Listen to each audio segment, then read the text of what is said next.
The Georgia Bulldogs landed Ryan Mosley recently, a big-time commitment. Is he going to be the final piece to get Georgia's passing game over the top? Locked On presents The Portal, the daily podcast covering college football recruiting and everything NIL. Part of the Locked On Podcast Network. Your team every day. Welcome back into the Portal Podcast, where you get your daily recruiting, NIL, and transfer portal scoop. I am your host, Brian Smith, longtime college football writer and recruiting analyst. Thank you for making the Portal Podcast your first listen each and every day.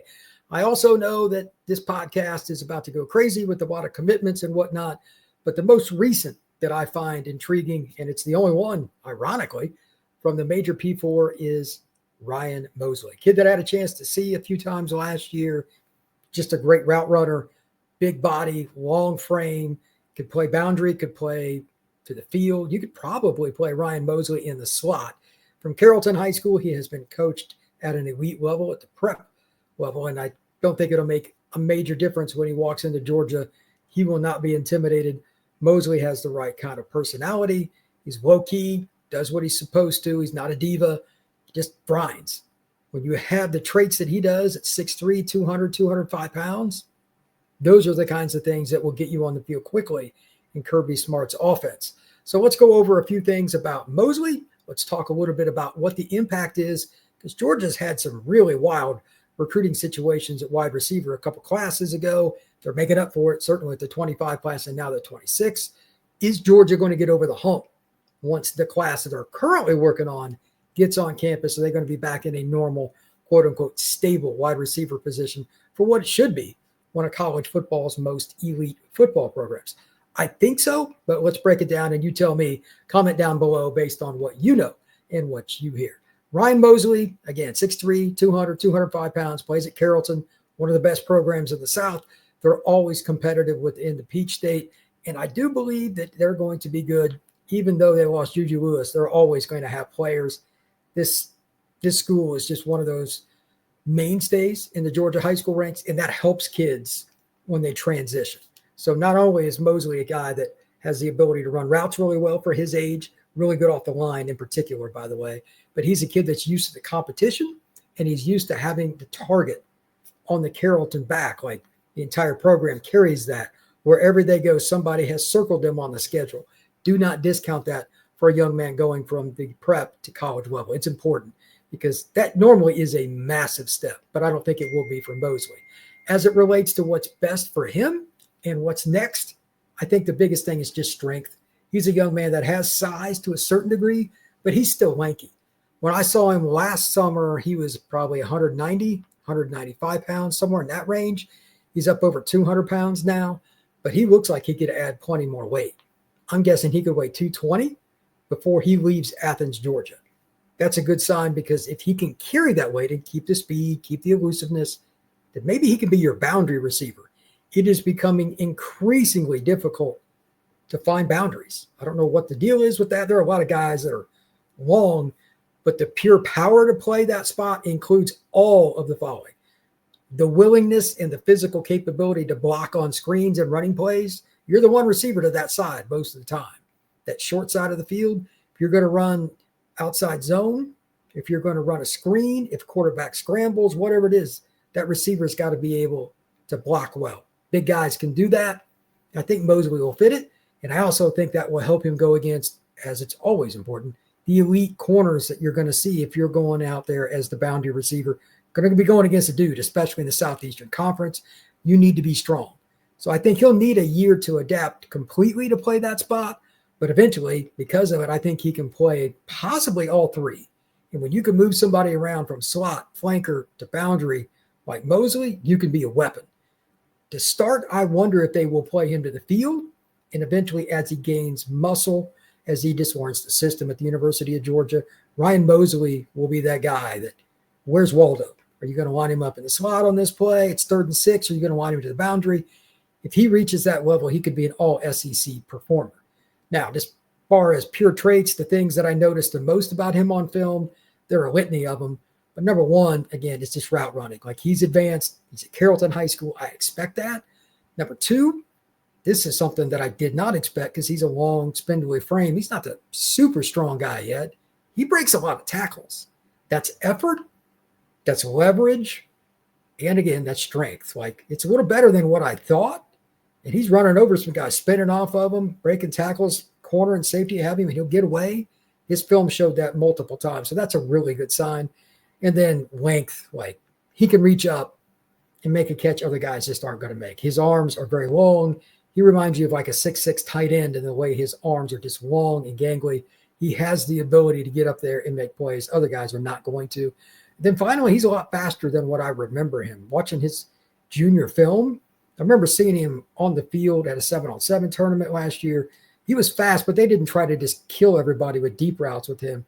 He ran a lot of the intermediate and short routes just as much as he did deep.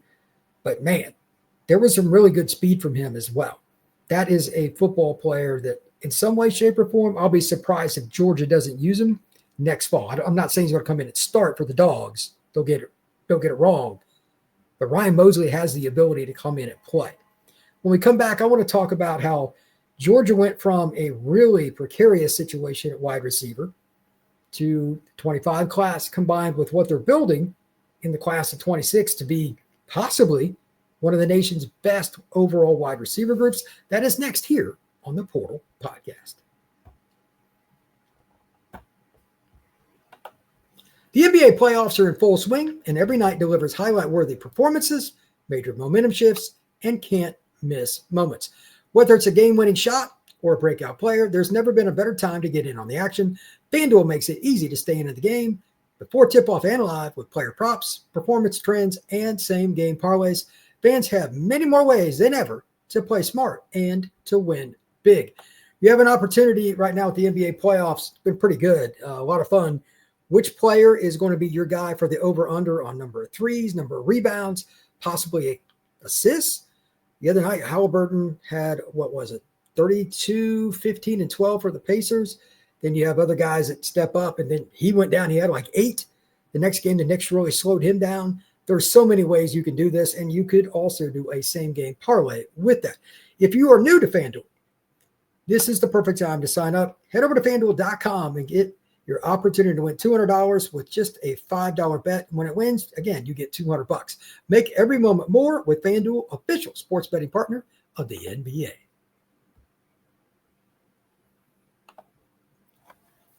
A few years ago in the 23 class, Georgia's group washed out.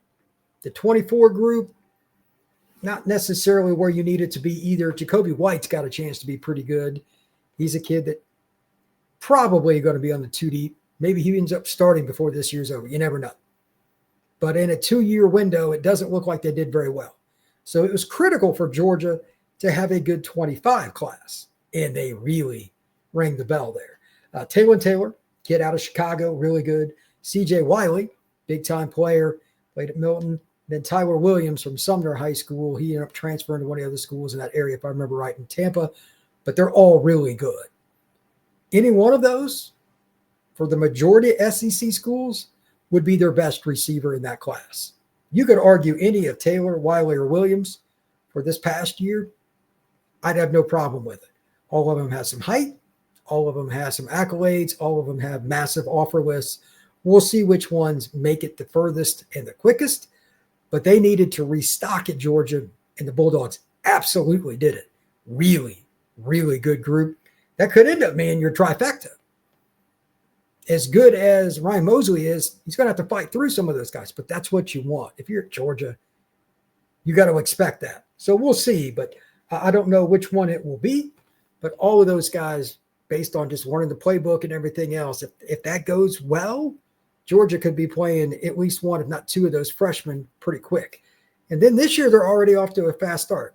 Obviously, Mosley, really good football player. But Georgia also has a couple other guys committed. One kid that I don't know as much about, but he's a Cartersville kid, which is a great start.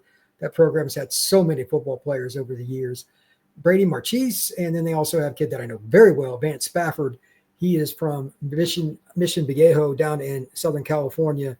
He's a burner. I literally watched him run an electronic 4.35. He can fly.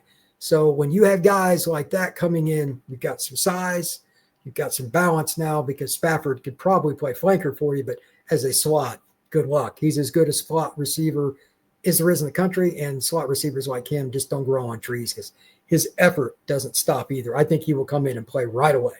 There will not be many, if any, slot receiver in the country that has a bigger impact than what Spafford will. He's tremendous. Obviously, Georgia's had a lot of success with that position when they've had guys that were consistent with their route running, consistent with knowing the system. They do that, and then you add in the blazing speed that Vance Spafford has. Yeah, they're going to find a way to make that work. Then we're back to Ryan Mosley. I think he is the Swiss Army knife of this group. As I noted earlier, he probably won't begin his career at Georgia as a boundary. At least I wouldn't put him there. I would play him at flanker and move him around. Boundary is harder because you're going to have press coverage and you're up on the line, play after play after play. If you do that and he's not ready for it, he's just going to get jammed all the time. But if he increases his strength, he gets a little bit bigger, he's already pretty technically sound, just continues to improve his craft, maybe before his freshman year is over, he could be a guy that makes an impact at that spot. Who knows? There's a long way before he enrolls next January, but I think Ryan Mosley is a really good football player. We'll see where he ends up. Now, lastly, just want to bring this up as a reminder. Georgia has been not just good at tight end, they've been elite, and they've recruited some more guys. So the wide receivers that I've talked about today, they're going to be complemented by tight ends that the past 5 years or so, Georgia has used tight ends like receivers, screens, reverses, throwing the fade ball from the slot, whatever it may be. They've done a little bit of everything.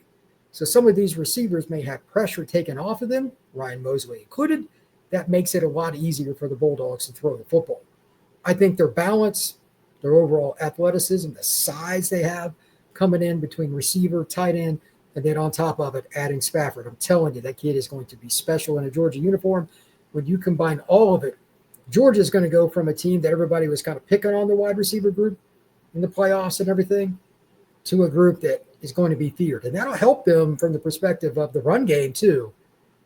If you put that extra guy in the box and you're going to go single high or just go zero coverage, you better be sure that you're getting home to the quarterback, which obviously you never know, because if not, they will toast you. Georgia is not going to be a team down long, if at all, beyond this point, because it's possible that this year, even those freshmen that are coming in, plus you got Jacoby White, some other young players, expect the Dogs to take a step forward at the wide receiver group this year. I think that's safe, but it could be a rather big one. We'll see what happens, but the Bulldogs are in a much better situation than they were just one season ago. It's amazing how quickly a roster can change in college football. Thank you once again for making the Portal Podcast your first listen each and every day. I truly appreciate you stopping in to get all your recruiting, NIL, and transfer portal news. I am Brian Smith. We're here all the time talking about different commitments, talking about the transfer portal, NIL impacts everything. So make sure you subscribe, you like this podcast, and you comment. If you have somebody you want me to cover, if you have a comment about a team and their recruiting efforts, good, bad, or indifferent, I'm happy to do it. I will talk to you again soon. This has been the Portal Podcast.